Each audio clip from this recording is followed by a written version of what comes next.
Mr. Malema, thank you for your time. Let's start with the current international issues. The war in Ukraine, almost 2 months, and it looks like we are not about to see any ceasefire. What is your reaction? Well, I think we are almost at the tail end because they say the negotiations are promising and Russia was going to be scaling down because it looks like there are some concessions being made by Ukraine.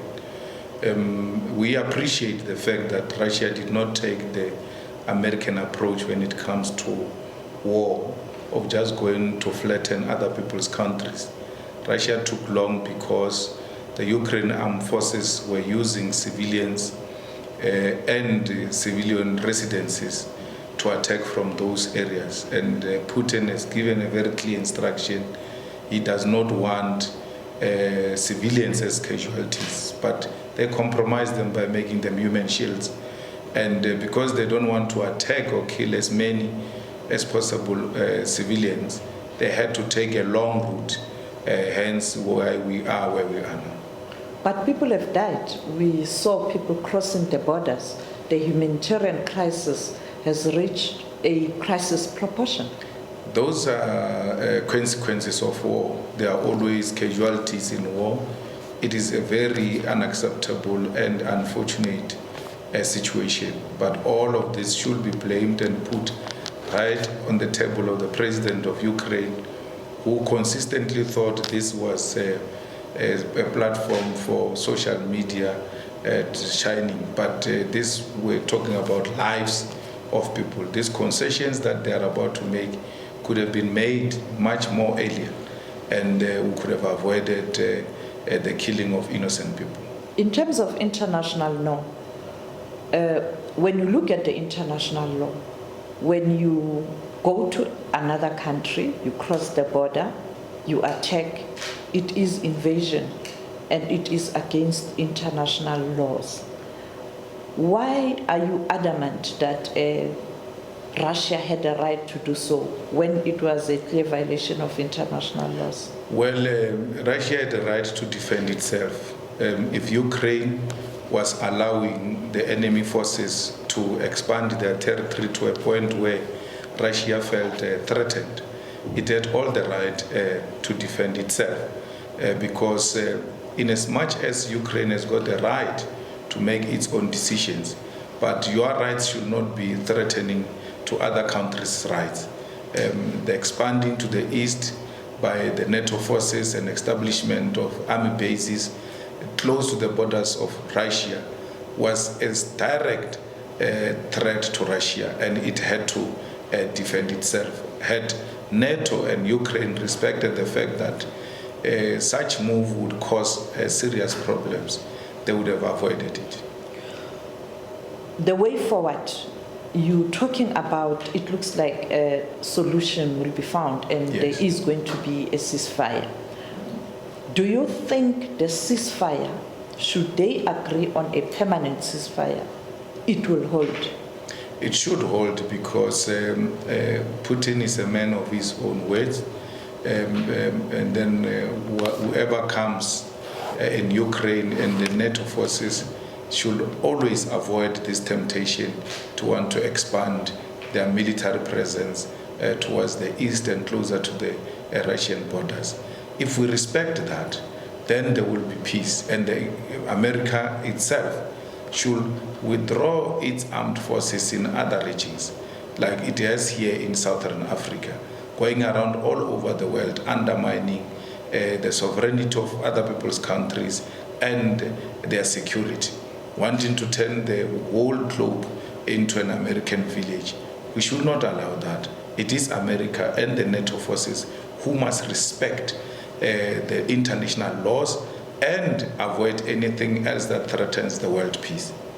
Let's get here at home now in terms of the continent. Yes. The issue of Africa and Pan-Africanism, you have been very vocal that Africa must be one, but there are people who are saying, in terms of the current situation, that is impossible. we are actually in a much more better position than we were when we were one. Because we were one at some point, and then colonizers decided to divide us. And at a state where we are now, where we were able to discover a lot of things, including minerals, including civilization, and a lot of equipments that were not there when we were one, makes us to be in a much more better position to go back to who we are, which is Africa, one continent. Because you can't say, also, if on the other hand, we want to decolonize the continent and come back on the other side and say we want the borders. The borders were imposed by colonizers, and therefore to say you want borders, you are perpetuating the legacy of colonialism, and it has got nothing to do with decolonizing the continent. We need to be one, because one strong currency in Africa is a threat to the dollar and threat to many other strong currencies. One united military in Africa is a threat to a lot of armies in the world, which many of them actually use Africans as mercenaries. So we've got this courage that once we've got one army and we've got our resources together and we've got our land back, the whole world will treat us as equal. The people who say we can't be one, it is those who are threatened by the unity of Africa, and they sponsor the disunity of Africa. We can't even integrate in terms of regions. Right now, you look at SADC itself, we are struggling to integrate. How can we unite at the continental level while we are struggling to strengthen the regional bodies? No, we are led by extremely incapacitated leadership in SADC. There is no one who inspires hope. There is no single individual president that you will say we are looking up to. The people of our continent, especially the region of SADC, are more than willing to integrate. There are a lot of villages at the border of Swaziland, at the border of Mozambique, at the border of Lesotho, at the border of Zimbabwe, which do not have fence. They have become communities. They've become one. How do you have a gate without a fence? We've made mockery of the whole thing. The fence has collapsed. The people have come together and have embraced each other. We need to provide leadership. We're not doing that. We're drinking the water of Lesotho. We're being told here that the Lesotho people must go back. Let's put them in a bus now. When they arrive in Lesotho, they're going to switch off the tap. You will not have water and you will regret this myopic decision. Limpopo is calling on Zimbabwe to give it water. Most of the domestic workers that we find today in our homes are Lesotho-speaking people, because we cannot work for each other. We've been brainwashed by the whites that the work that I do for whites, I can't do for a fellow black person. People go to an extent of saying, but the same responsibilities. The Lesotho people have come in to close that vacuum. We have a problem with that. We have a crisis of artisans today. People say they own plumbing companies. It's a South African company registered by South African, but the real person who do the actual work is a Zimbabwean. Are we not going to chase away Zimbabweans today, and tomorrow all these toilets are blocked and there's no one with the capacity to unblock them? We must be aware of what we're asking for, and therefore we require leadership. Our people are more than ready. That's why even when people say to me, this will take the votes away from you, I've got no problem with it, because it's a principle. Let the votes go away from principle, but let me die with my principle intact. I'm not going to bend political principle for political expediency. I'm not going to do that. Well, looking at the resources, the country itself is struggling economically right now. Yes. And COVID-19 has caused more harm. You're talking now Ukraine war. We are going to have more challenges.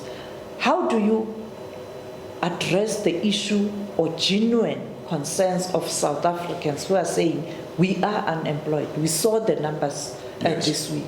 We know the young people out there, they are not employed. Women out there, you look at the social system, it can't handle the challenges right now.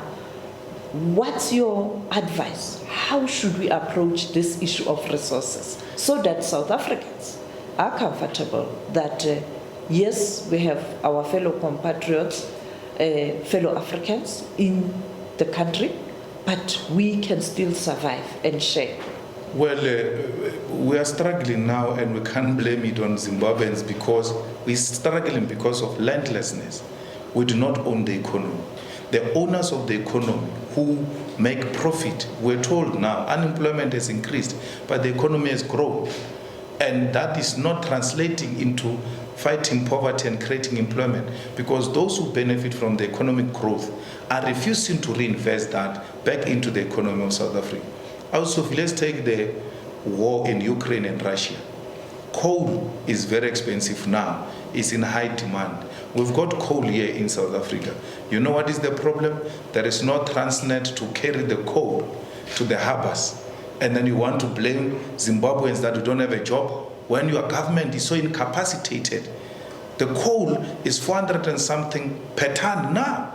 It's in demand. If you increase the Transnet capacity, we collect as many as possible coal from all the mines into the harbor. How many jobs can you create? Now, we've got a crisis of steel, not only in South Africa, all over the world. We've got chrome here that gets to be sent to China, unprocessed, and brought back into this country as steel, and it becomes very expensive. Can you see how much this beneficiation of this chrome can create jobs in South Africa? In Skukuni alone, you don't need big equipment to mine chrome. It's just here, it's available. That's why they say they call those people illegal miners. So there is lack of leadership. Also in the whole country and the whole continent, to an extent, we do not produce a car. These people who come to South Africa, let's take Nigerians for instance. Nigeria is doing well, better than us. It's always either us or Nigeria number one. They still leave their country and come here. Not because there is an economic crisis per se. There should be something unique about us. These Africans like us. They look up to South Africa. Why is South Africa not producing a South African car? Because there is already the continental market. Quarter a population of Africa is in Nigeria. Why do you fight them instead of embracing them and making them your customers because they love everything South Africans? All of this is not happening because we've got lack of leadership. There's a crisis of electricity, not only in South Africa, in the whole of SADC region. We've got the biggest electricity company called Eskom. Why are we not capacitating it and start providing the whole SADC with electricity, and the whole SADC starts paying South Africa for the electricity that comes from South Africa and create more jobs for our people? It is because there is no visionary leadership, not because there are no opportunities. Everything has been killed. State-owned companies have been destroyed. They've destroyed DNAM. They've destroyed SAA. When I spoke much earlier, that if they destroy SAA and privatize it, me and you cannot afford to go to Cape Town. People thought I was mad. Now a single ticket to Cape Town is 6,000, meaning the inland people and the coastal people are going to be existing in different countries because we cannot afford to visit one another. We should have protected these state-owned companies and expanded them to create jobs, but also to stimulate economic activity in our country. All these foreigners who come here, let's identify skills amongst them. Surely they've got something to offer. Let's take the Zimbabweans, for instance. They never had Bantu education.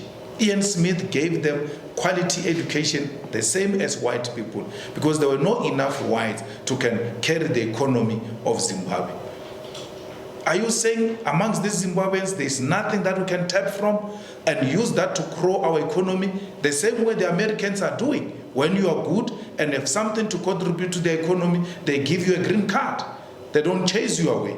So here we just say people are illegal and all migrants must leave our country, without asking ourselves what makes our country attractive to these people and how do you maximize out of that. The criticism in recent times leveled against your party, yes, and yourself in particular, you have Operation Dudula, and supporters or people who are sympathetic to that cause are very aggrieved that you are siding with the foreign nationals, and they are going as far as saying you are protecting the alleged drug lords. What's your response Those are to small South kids. I have Africans? no time for small kids. Those are small kids with small brains, the size of a peanut. I fight real battles of the continent. I have no time for amateurs who are trying their luck using my name. I've got nothing to do. Everybody knows where I stand. I don't care what they say about me. They can make all sorts of allegations. They are arrivalist. I fought here the biggest establishment against me, and I'm not going to be threatened by small kids. That's why I have no time for them. They are new into what they are doing. If you listen to how they speak, if you listen to the posture they take, they all imitate me. So why should I be worried by imitators? I have no time for kids. There's no principle to engage with there. I'm dealing here with principle. For the country to move forward, there has to be unity. Yes. Of South Africans, and then the region and the continent. As a country right now, there is growing concern that the country itself, as South Africans, we are divided. And therefore, resolving the problems that we have, it's impossible. Well, what's your view? We don't have a common vision, and the common vision is leadership. We ought to say, as a country, this is what we strive for, and get everybody to buy into that idea and move forward. We cannot continue the way things are, where you have resources concentrated on a certain race, and then the certain race excluded from the resources. We cannot allow this media-sponsored outrage against the foreign nationals. It's a sponsored view. I mean, there are some TV stations where people say there were large numbers supporting these anti-foreigners. But when you look at those people, they can't even fill up a bus because it's sponsored from somewhere where the blacks, apart from being divided between white and black, we must still divide the blacks themselves so that there is no group in society that is united with a common purpose. So the principle I'm driving now, I don't care whether it's popular or not, but people should at least know what you stand for. I don't know what our president stands for. I don't know what our government stands for. And therefore, I refuse to be like them and be turned into an amoeba because there is a sponsored outrage against that which I stand for. No, rather die with my boots on than die on my knees. Let's turn to South African issues. Right now, you are leading a formidable political party. We are counting 2 years and national elections. As you build the party, what are you focusing on? And looking at the fact that in terms of the party, it has gained traction on the continent. Well, firstly, our intention is to build a continental movement. That's why the logo of the EFF is Africa. It's not South Africa. We did so deliberately because we know that South Africa will never succeed in an economic liberation without other African countries being economically liberated. We actually failed Zimbabwe. When Zimbabwe took the land, we should have followed and everybody else should have followed. Zimbabwe was not going to be isolated. They would have come in and negotiated on how do they move forward because now we're all owning our land. The EFF's focus now is 1 million members by December. We must have quantity. Public recruitment, no one goes into anyone's house. You go and recruit publicly. Once people are recruited publicly, there must be a public induction workshop in that ward where we are going to politicize members of the EFF not because they joined because Malema must be the chairperson. They should understand the purpose. Once you workshop your members, you turn quantity into quality, and therefore you've got 1 million soldiers on the ground. Come 2024, it becomes easy for us to take Gauteng. As things stand now, Gauteng is gone in terms of the indicates of local government elections. In the previous elections, Gauteng is governed with 50.1%.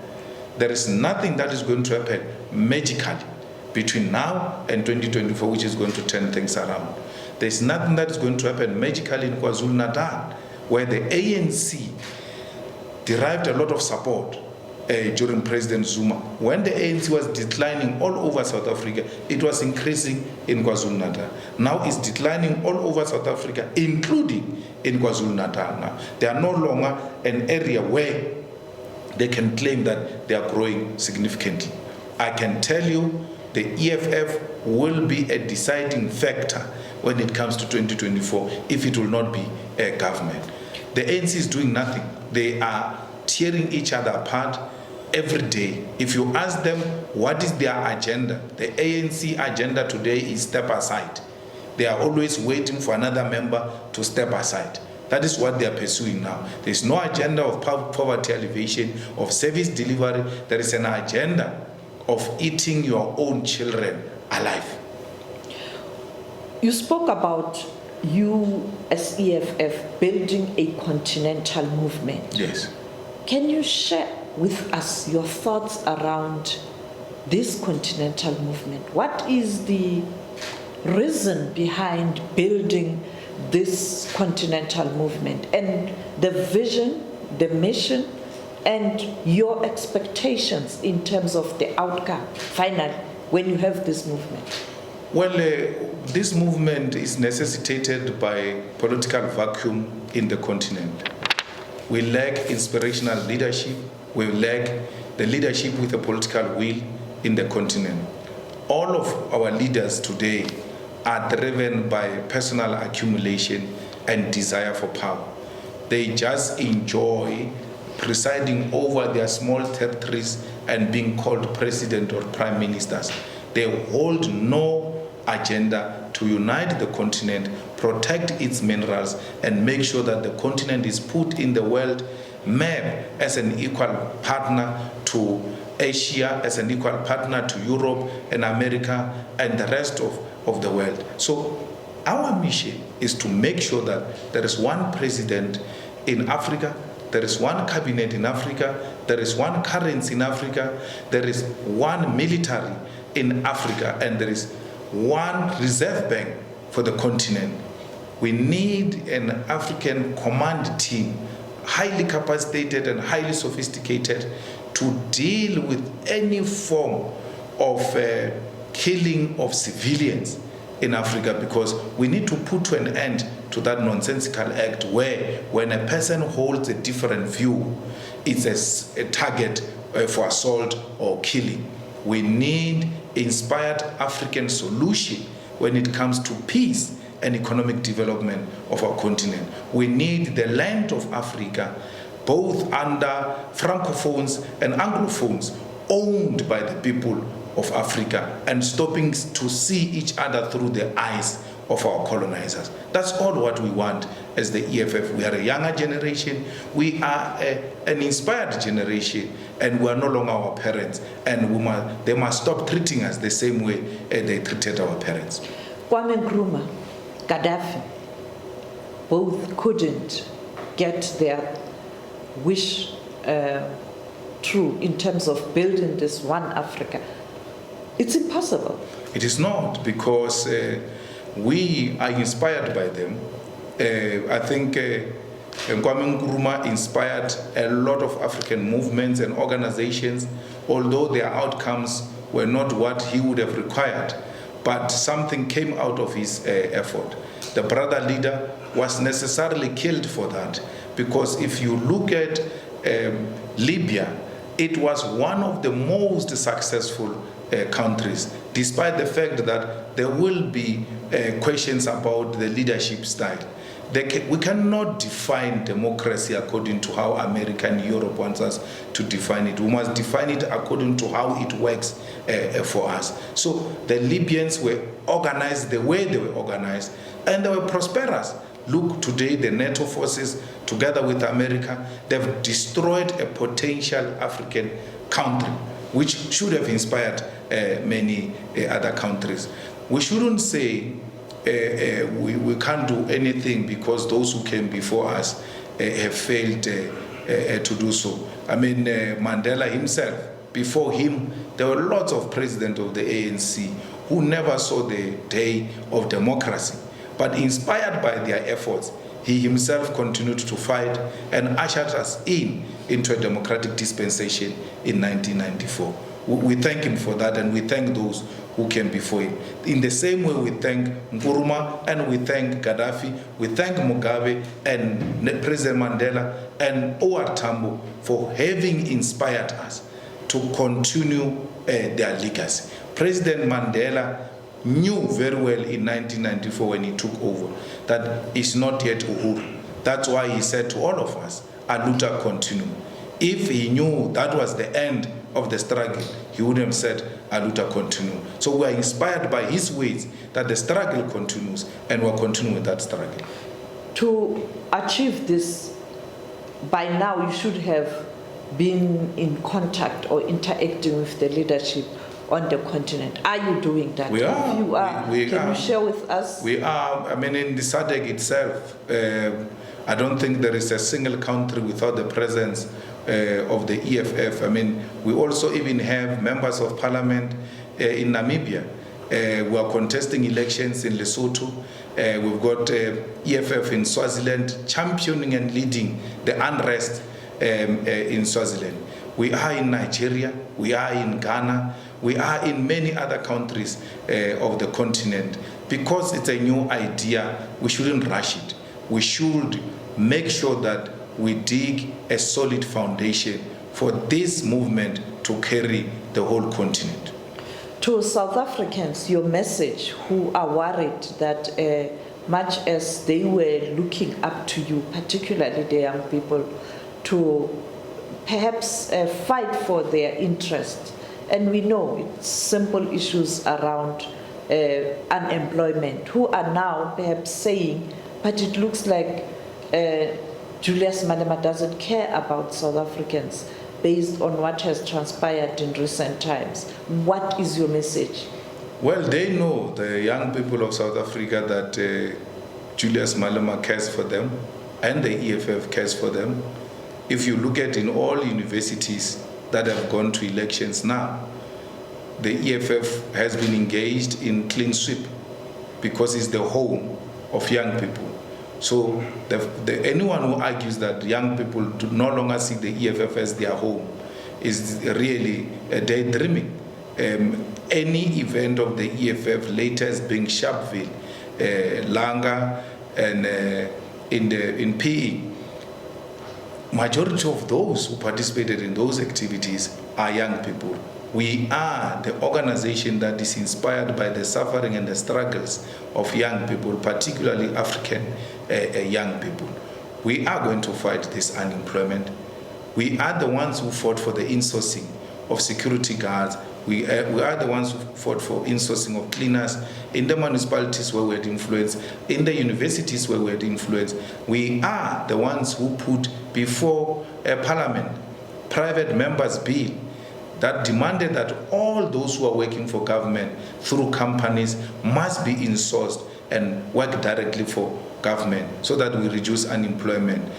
The ANC, working with the DA, used their majority to reject such a bill. So we are the only hope of the hopeless masses of our people, daily involved in resolving their problems. All the farm workers, the security guards, the shopkeepers, when they've got a problem, including the unemployed, their home is the EFF. When a white person bullies them, when a boss bullies them anywhere, they say to their bosses, we are going to report you to the EFF because we are the hopeless of the hopeless masses of our people.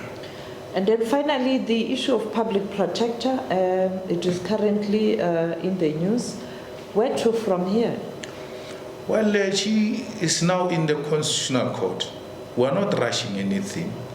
I don't understand why the committee cannot suspend its activities until the Constitutional Court has pronounced itself, unless there is an agenda they are pursuing, which we do not know. But from where I'm sitting, we are well on course.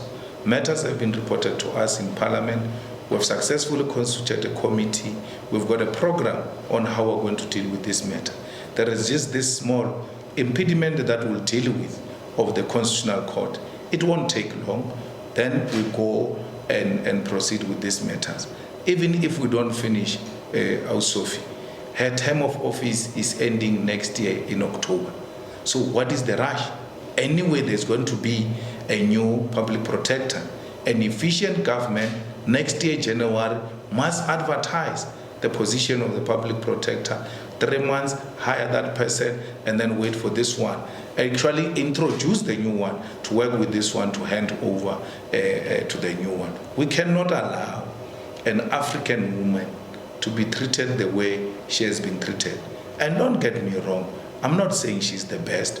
I'm not saying she's got all the necessary qualities. She's got her own huge weaknesses. It can't be that her own cases get thrown out in a manner they are happening. But there are many judges who have never gone past a Supreme Court of Appeal. They are still sitting as judges. No one has called for their impeachment on the basis of their judgments being appealed as successfully or being ruled against by the higher court. So she's like a judge. That's why there is a recourse. When she rules wrongly, there is a review process which you can engage in, and then her report can be reviewed and set aside.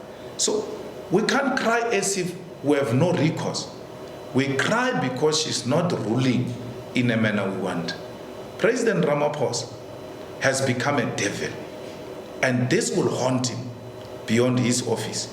If he thinks what he did to Zuma is small, there is huge coming for him. You cannot have a single man going after so many people in an unjustifiable manner solely because he wants a second term, abusing the state power in a manner he's doing. Yesterday's motion was withdrawn. I would have voted against him because the man has become a dictator, and he uses the courts and the media to hide behind. It can't be that this man who's liked by this establishment, with so much high unemployment, there is no outcry. With so much crime happening in this country, there's no outcry. With so many women and children being raped and criminals having taken over the streets, the high levels of corruption in this country, unprecedented. No president has ever presided over a load shedding that President Ramaphosa has presided over. Not a single paper calls for his head. Why? Because they don't care. He's driving their agenda. He is on the right path on an anti-black agenda. I'm not scared of President Ramaphosa. He can do what he wants to do. He can do what he's doing to others to me. I'm not going to keep quiet when I see a coward. He's destroying black people. Dinan, SAA, SABC, all of state-owned companies have collapsed. Qualified professionals, black professionals, were a target for assault since he took over this government. It didn't start now, the collapse of SOEs. No, but the intention has been, it has collapsed when he was there, but the intention has always been to outsource them to their friends. Nobody can explain the deal at SAA because Pravin is untouchable. They are running some parallel process which does not include Treasury, to a point where Treasury is screaming like me in the opposition. Please give us the details of what that deal involves. Can you imagine if that had happened under Malusi Gigaba as a Minister of Public Enterprise? Today, all his heads and friends and everybody involved in that deal would have been linked with him. But because it's the favorites who are engaged in unethical activities, there's no problem. But President Ramaphosa must know that his day is coming and it's going to be very painful. You must never allow them to turn you against your own. Because when your own come to a point where they can stand on their feet, there will be nowhere to defend you. Thank you. Thank you very much.